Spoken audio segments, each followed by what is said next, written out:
We're going to bring in Mark Phillips now from our London bureau. And Mark, if you're there, we should mention, first of all, that exit polls have been wrong before. But when this snap was called by Theresa May, I think a lot of folks thought it was a very smart move, that she was going to trounce, that Jeremy Corbyn had no chance.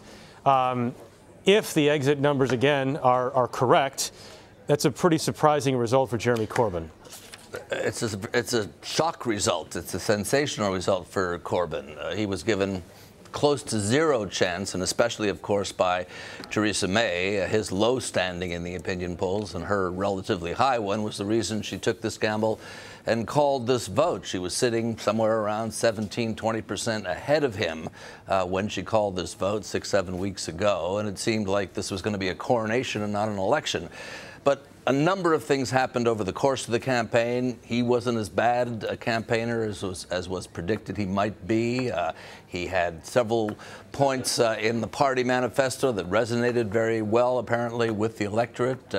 The Conservative campaign run by May, and it's interesting to stress it was run very much under her name. It was Vote for Team May, who also happened to be Conservative, although that changed a little bit in the latter stages as her numbers began to drop off, made several crucial mistakes.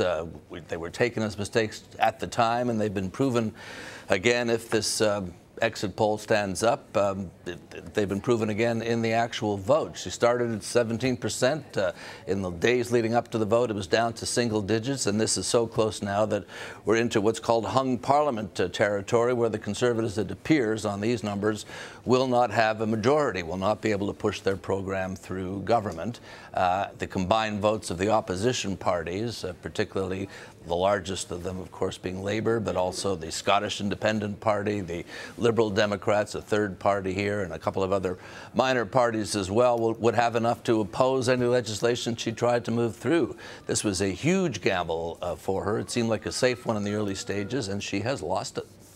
And so Theresa May, her future then, as Prime Minister then or not, again, exit polls have been very wrong in the past. This one would have to be very wrong. I mean, she went into this vote betting on a large majority, and she said she needed it because, of course, Britain is about to enter into, I mean, their hands being rubbed together in glee all over Europe this evening, if these numbers hold up. Yep. She went into this looking for a huge mandate of popular support in order to go to negotiate with the Europeans on the terms of how the UK will leave the EU, and there are major issues to be resolved as to what sort of access the UK gets to European markets, as to how much the UK will or won't have to pay in the divorce settlement and all that kind of thing. And she wanted the clout of a big electoral majority behind her to be able to make those arguments. And now she's in a position where she looks extremely weak.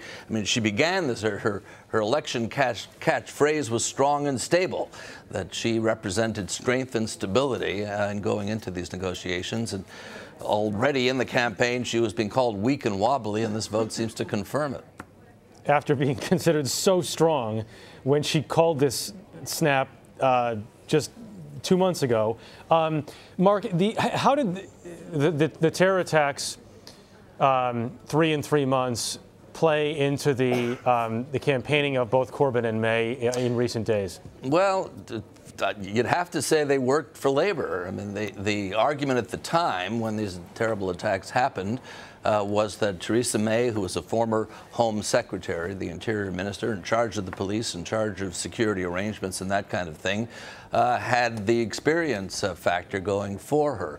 On the other hand, she was criticized because under her police numbers had been cut, budgets squeezed, and that kind of thing. And one of the Labour platform particulars was that they would put 10,000 more cops back on the beat from the 20,000 that she had taken off the beat.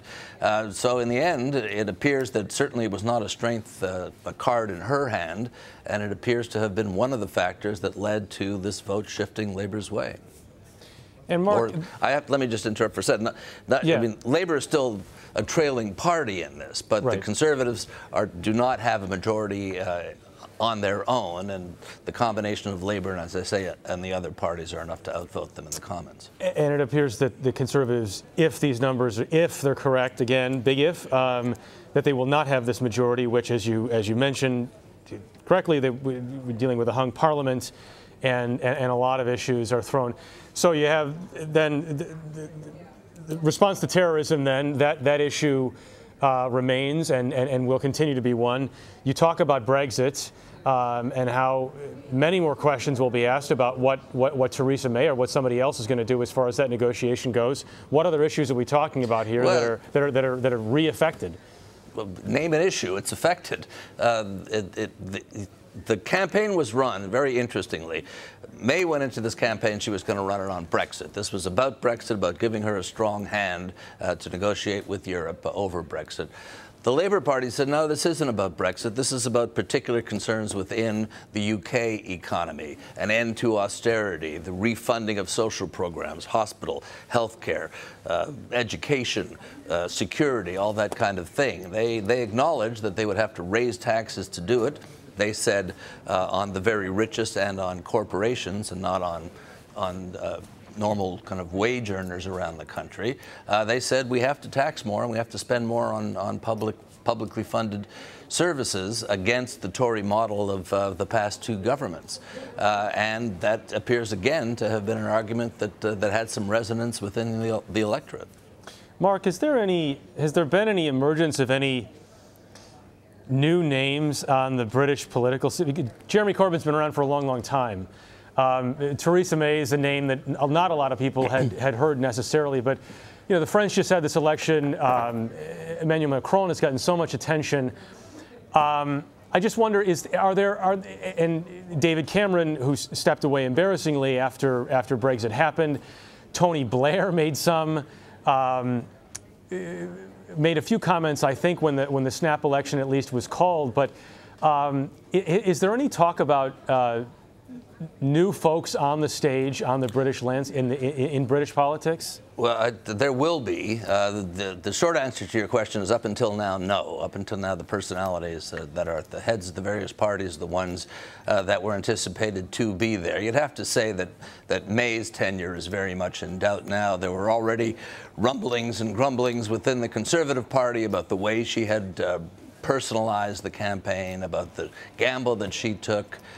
She took this gamble, and you have to, the whole history of Britain and the EU and this election is very much a function of divisions within the Conservative Party. It's why the EU referendum was held in the first place. There are grumblings on the right and on the nationalist front within the Conservative Party that she was too wet, as they would say in political terms. Here, and those grumblings will only get louder. She is the big loser tonight. She still leads the largest party in the House of Commons, allowing for the caveat that this exit poll stands up, and I'll say something else about that in a minute. But based on those numbers, and based on the prediction that she went into this vote thinking it would be a walkover, she's lost very badly. Now, on the question of the exit poll, this exit poll would have to be so far out of line for these results to change that it's almost in the realm of impossibility. If the issue was how big the majority would be, and now the issue is whether or not this poll is out a percentage point or two so that she might squeeze just a majority or what have you, she still loses anyway. She's the big loser tonight. So if the exits are correct then, so Mark, then politically and procedurally, what happens in Parliament? Well, it all depends on whether the Conservatives can sneak over the majority line. There's 650 seats in the House of Commons, so you need 323 of them to be able, assuming all of your MPs vote the way you want them to, in order to carry a majority and form a majority government. Other than that, there are various constitutional options. The first option is to go with the leader of the largest party and say, can you form a government? And it's up to the leader of that party to say to the Queen, actually, yes or no, and it's presumed that May would try to form a government if she's close to the majority and force the hand of smaller parties within the House. If she's unable to do that, or if the government does form and loses a significant vote, particularly a money vote, a budget vote within the Commons, then the convention is that that the government has to resign, and the Queen goes to the leader of one of the other parties, in this case presumably Corbyn is the leader of the second largest party, and saying, can you form a government, or perhaps a coalition government, or a government that has the implicit support of some of the smaller parties in the House, and can you do it? So we're in extremely uncertain territory here. Mark Phillips in London. Mark, thank you very much. Pleasure.